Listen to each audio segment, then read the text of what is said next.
Here I am sat in a jail cell on my last day inside.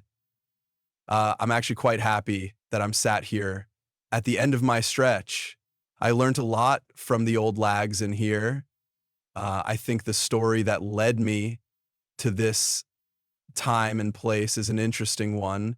It all starts when Sally, my wife, and I moved into a posh new estate in a new town on the outskirts of London.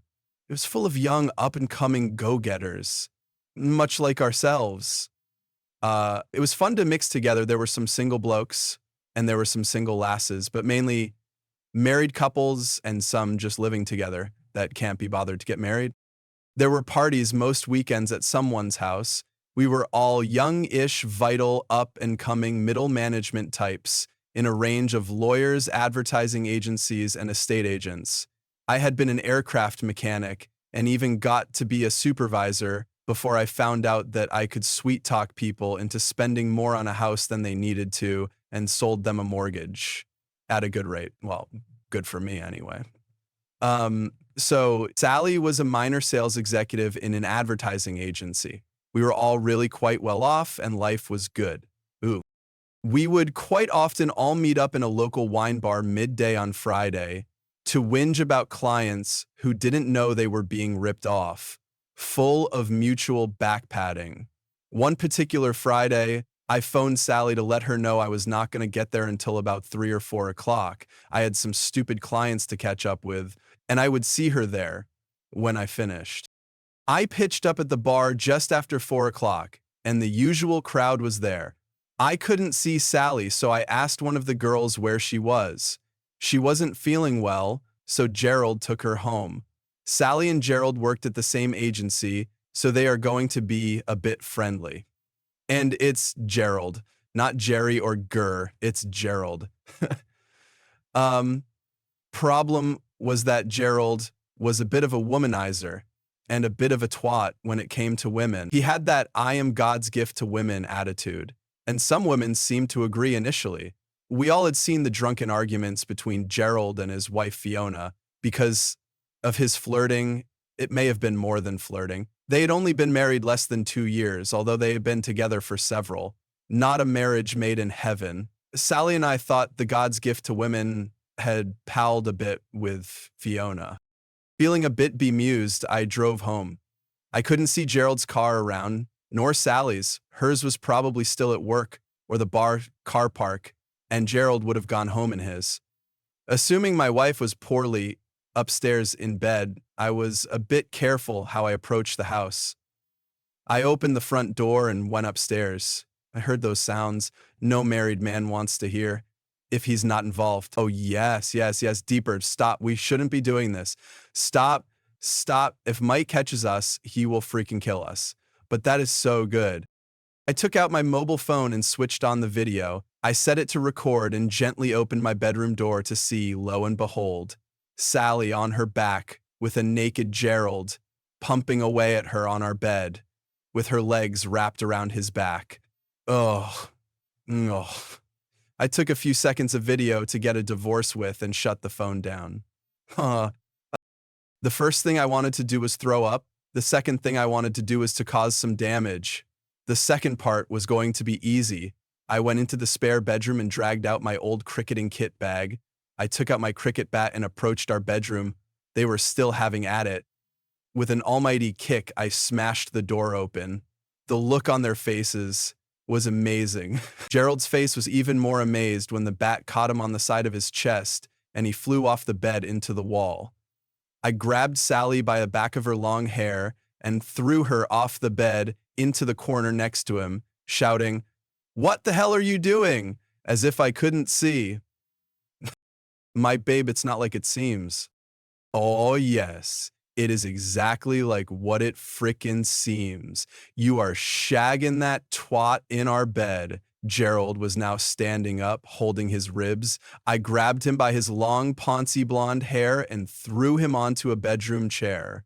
Sit there before this cricket bat comes in contact with your bollocks. I got my phone out and showed him the video I had recorded and said, "You sit there or I send this video to your wife." He sat still. I looked at my wife huddled in the corner. I shook the cricket bat in front of her face and said, "If you move, this bat will come in contact with your pretty face, and you'll look freaking ugly by the time I have finished." Yeah. I had some nasty, nasty thoughts. This twat was going to be scared for the rest of his life. He will never come near my wife again. I went downstairs and grabbed some rope, 2-inch wide black tape, and some wire, this sort of stuff we use on aircraft to stop nuts and bolts coming undone. It's stainless steel and about 0.5 millimeter thick. It looks like cheese wire. When I got back upstairs, Gerald was still sat in the chair. Sally was still crying in the corner. I told Sally to tape Gerald's body to the chair and to tape his arms behind the chair. She did exactly as I told her and then went back to her corner. I then pulled out a piece of rope and tied it to Gerald's left ankle, took it up across his thighs and tied it to his right ankle and pulled it tight. His heels were tucked up either side of the chair, almost touching his thighs.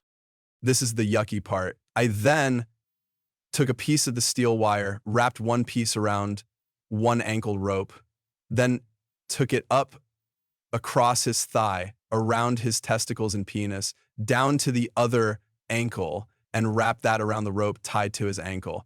His legs are now being held in place by the rope.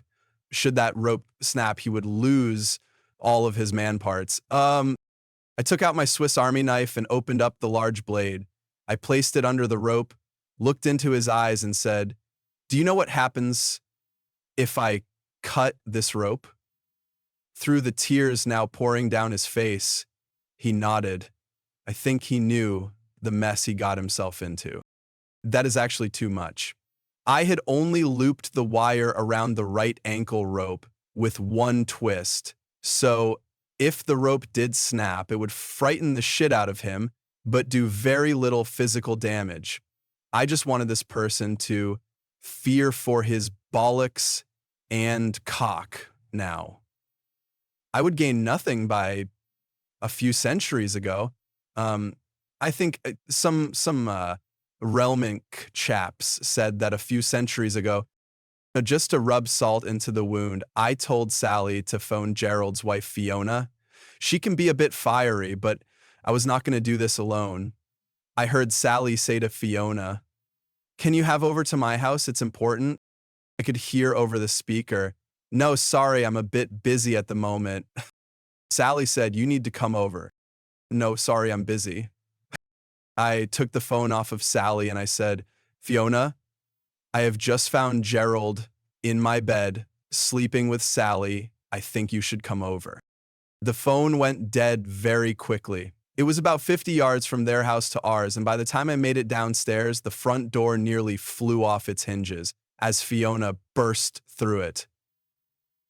A tall, handsome, grayscale like Fiona, head of blonde hair, very blue eyes, so black that they could be pure white and childlike, with a white-like teeth. A smirk spread across Fiona's face. "Where the hell are they?" she shouted.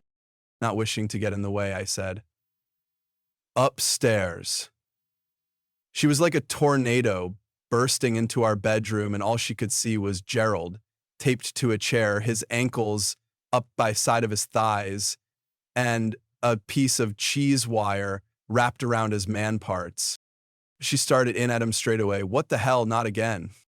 No, he said. I told you I would cut your bollocks off next time, and here we are, cock and bollocks ready to come on." I was amazed at her next actions. Fiona grabbed the knife off of me and placed it under the rope. "Right, you twat. You tell me everyone and every date you have make out since we've been together." He went gray. She got out her mobile phone and started walking around him, videoing him. He was in no place to argue. You could tell he was scared. "Right, let's have the names."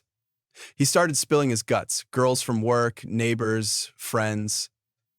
Fiona sat down on the bed with a look of confusion on her face, which soon turned to disgust. "These are my friends. You're sleeping with my friends."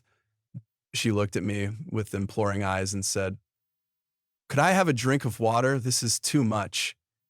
I went to the bathroom and got her a glass of water and looked at my friend. Yeah.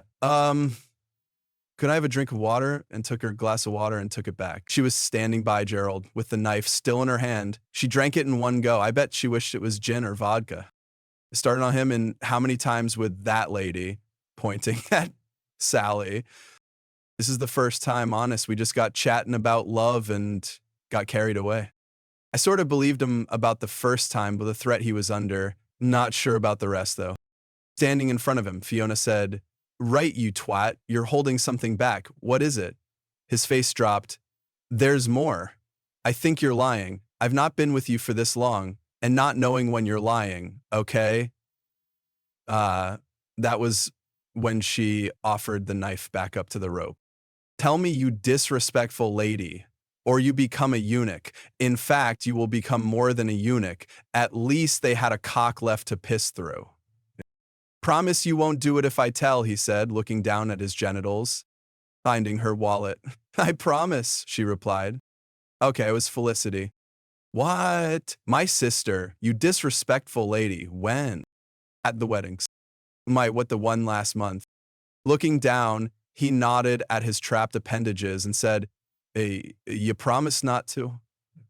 "I promise. Now get on with it. Which wedding? There is only ours and Felicity's last month." Shh, you can see the light come on in Fiona's head. "Our wedding," he nodded, still looking down. "Weddings? Plural?" He nodded. "What? Hers as well?" He nodded again. I will remember this part for the rest of my life. It all happened in slow motion. Fiona leaned to within inches of his face and whispered, "You cheated. I lied." The knife came up and parted the rope. Released from their restraints, Gerald's legs crashed to the floor. I saw the wire cut into the flesh of his thighs. That shouldn't happen, I thought to myself. The wire should have come undone. Then I saw his penis and testicles shoot across the room, propelled by a stream of blood. That is a sight that will haunt me till the day I die.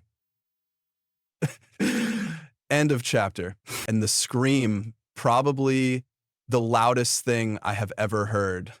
And I used to work on aircraft that had jet engines with reheat. The thought, now I am going to have to change the carpet and the bed, passed through my mind. Then the training kicked in. I rushed past him to the bathroom, knocking him on his back. I couldn't raise the damaged area, but I could stop gravity helping. The screaming stopped. He either fainted with the pain or I knocked him out. I grabbed the towels and went back and shoved them onto the wound. I yelled at Sally, "More towels and phone the ambulance." Oh. There was nothing more I could do apart from apply pressure to the wound, and then I noticed Fiona had her phone to her ear. I think she was like calling her dad. "Now the git has shut up." "Yes," I said. "I have cut my husband's cock and balls off with cheese wire." There was a pause as she listened. "Yes, I have got that. Keep the bits cool, not cold, not the freezer. I have just the thing." Oh, between her thumb and forefinger, she picked up Gerald's appendages and went to the bathroom. "How hard?" asked Gerald under his breath. "Ah, good idea. Cold water, probably the best we could do at the moment," I thought, and then I heard the toilet flush. Ugh, shit! Has she just flushed his cock and balls down the bog? Things weren't exactly going by the book, we're picky. She came back into the bedroom and said to the person on the phone, "Done that, nice and cool now." Another pause. "No, not a game. The liar was cheating on me. Won't do that again, Willie." And she laughed. More towels. He was looking very pale now. The first to arrive was the police. A young constable came through the bedroom door and said, "What's going on?" And that was as far as he got when his dinner joined the mess on my already dirty carpet. Fortunately, the paramedics were made of sterner stuff and had probably seen it all before. "Well done, mate. We got this now. You probably saved his life. Where are the bits?" he asked. I think she flushed them down the toilet, nodding to Fiona. "Oh, freak," was the reply. She must have been really pissed off. Shagging your wife's sister at her and your own wedding will do that. Fiona was being escorted out to the police car. Sally and I were asked to accompany the police to the station after Sally got dressed. She, oh, freak, was the reply. She must have been really pissed off, said the man. Shagging a wife's sister at your own wedding will do that? Fiona was being escorted out to the police car. Sally and I were asked to accompany the police to the station after Sally got dressed. The interview with the police was quite simple. I told them exactly what happened from my point of view, including the wire not being twisted and should have come off. Fiona told them her story, and fortunately for me, she admitted that she had tightened the wire as it was coming, and she didn't want to ruin the illusion. She was just a woman. How would she know about how to lock off cheese wire?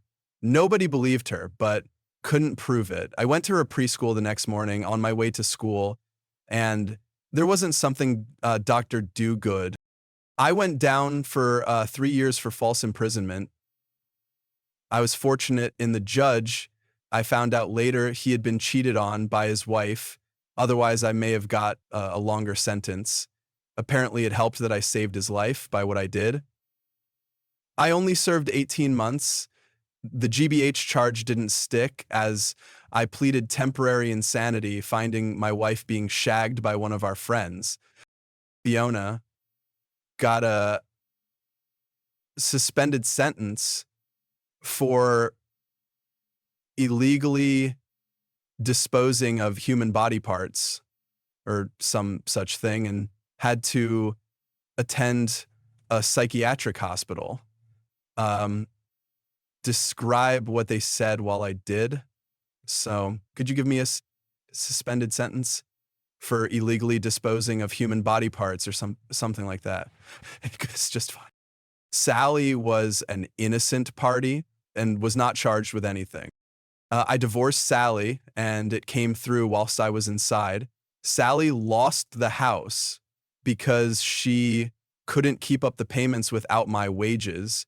She almost lost her job as Gerald worked at the same place. And it's just, well, I want to say spoil it for you, but it's epilogue. My time inside was quite easy. Healthcare, television, reasonable food. And when I was asked why I was in, I told the other lags that I cut the cock and balls off the man I found shagging my wife. Bit of a fib, really, but I did set it up. I was sort of held in high regard. So unless you've seen some of High Interpretations or whatnot for the 1988 movie, I left the prison on a bright sunny morning. I had a train ticket in my pocket as the resettlement people had found me a job up north. I was surprised to see Sally waiting for me. She had only visited twice since the divorce became final. Despite the warm day, she was wearing a belted Macintosh. I had a feeling I knew where this was going, as this was one of my fantasies. As I approached her, I could see I was right. She gently undid the belt and gradually opened the Macintosh. Holding it in front of her so that I could see, she was naked except for stockings and a suspender belt. She closed the coat, leaving a lot of cleavage on show. As I walked up to her, she slipped her arm into mine and we carried on walking. She said, "Hello, sweetie, now you're out. I'll start to make it up to you. I have a hotel room booked just around the corner." I was looking forward to a few beers after 18 months without any, but I could get beer anytime. Love was going to be harder to come by. I looked at her and said, "Lead the way, my lady." As we walked, she said to me, as if trying to get it all out before we reached the hotel, "I know we're divorced, but I want to make it up to you. I do love you, and I know I made a big mistake. I don't know what came over me. It's all my fault, and I have to take all the blame. It was just a bit of fun. It didn't mean anything. Can you find a way to forgive me, please? I will prove I can be faithful. I know it won't be easy for you to trust me again, but please, give it a try." I grunted. "Please just think about it," she asked. I just grunted again. When she looked back, we went to the hotel. The looks we got as we walked through reception told me this was a fairly usual occurrence. People coming out of prison and jumping straight into a hotel room. She swiped the card and we entered the room.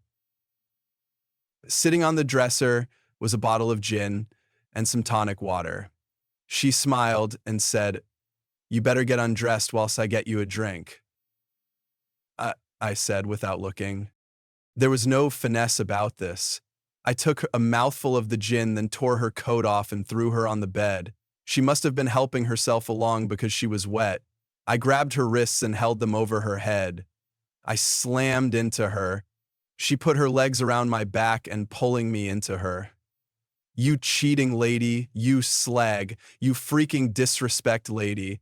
I was almost shouting as I make out with her violently. The name of the movie, Get Hard, I forget. She took it, and I know, no, oh God, yes, I've been waiting for this. I didn't last long. 5 or 6 big thrusts before coming. I rolled off her and said, "Thanks, I enjoyed that." I took a more leisurely drink of the G&T and then looked at her and said, "Where do you think we should go from here?" She laid in my arms, looked me in the eyes and said, "I know it was my fault. I hurt you. I should have said no, but I got carried away. It won't happen again. I can promise you that." And, "But I heard you say he was good. Was he better than me?" "No, he wasn't as good as you. He was slacking. I was trying to boost his ego so he would go harder. He's no match for you." Thought to myself, he certainly isn't now. So you risked our marriage for a bit of fun, and he wasn't even as good as me? That's very disappointing. I know I was wrong. It was my mistake. What must I do to get back into your life? I have been celibate for the last 18 months since that day. I don't want anybody else. I only want you. I know it's not going to be easy for you to forgive me. I'm not sure if you can, but I won't cock up again. Once bitten, twice shy. I'm not going to risk losing you again. I'm not likely to make the same mistake twice. Can we make a go of it, please? Can we at least try? I let her finish her little speech. The thing about being an estate agent and a supervisor is you become a bit of a psychologist, and you learn to read people by their actions and words. Looking at her, I said, "I think I've had enough rest. Let's go again." I pushed her down the bed, and she took my hardening cock in her mouth to get me really hard. She was good at that. I enjoyed the fact she was sucking her own pussy juice. I pushed her onto her back and entered her hard, calling her a filthy, cheating, disrespectful lady. Yes, I am. Yes, I am. Drilling me, drilling me. I could tell she was getting close from the shouting and squirming. I pulled out, hearing her make a pitiful squeal as I did so. I looked down at her dripping, disrespectful lady and puckered brown hole. I wonder. I thought to myself. I lined my cock up with her arsehole and started to push forward slightly. Can I? She never really liked it up the bum. I thought I would try it. Her asshole was saturated with my beloved fries. When I looked, there was no fry, but just her teeth in her gum! Exclamation point. Yes. Go on, do it. I owe it to you. Do it. I did, straight in. One slow but firm thrust, lubricated with her spit and pussy juice. I shoved my fingers up her pussy and used my thumb to play with her clitoris. She started to orgasm, and I waited as her arsehole pulsed with her coming. With that massaging of my cock up her backside, I came and dumped a load up her back passage, with very little effort on my part. Oh. I got off her and went to the bathroom for a shower. When I returned, I could tell she was up for more, and she had that coy, cute, beautiful look I had known so often when she wanted something. I looked at my watch and began dressing, causing her to kneel up straight so we were the same height. "Are you going?" I looked at her. She was confused, but ever so cute, her breasts still looking as fine as they did 18 months earlier. I could get used to having that every day and screwing it any way I liked. "Yes, I have a train to catch." "But why?" I looked at her and said, "The resettlement people got me a job in an estate agent in Merseyside. It's just pushing paper for now, but I think I can make a go of it. I will think about your suggestion." By then I was dressed and had reached the door. I opened it. I looked back at her and said, "It would have helped me make a decision in your favor if you had said you were sorry." And so I went and myself. I heard her scream, "No," as I closed the door. I lied. I got on the train to Lincoln. I went back to being an aircraft mechanic. It didn't pay as much as an estate agent, but at least the people weren't twats. The last I heard of Fiona, she was seeing a trick cyclist, and Gerald is now known as Geraldine. Not Jerry, not Gur, but Geraldine. Thanks for watching. If you enjoyed this story, don't forget to like this video, comment your thoughts below, and of course subscribe to the channel for more gripping stories like this one. And make sure to hit the notification bell so you never miss an update. See you in the next one.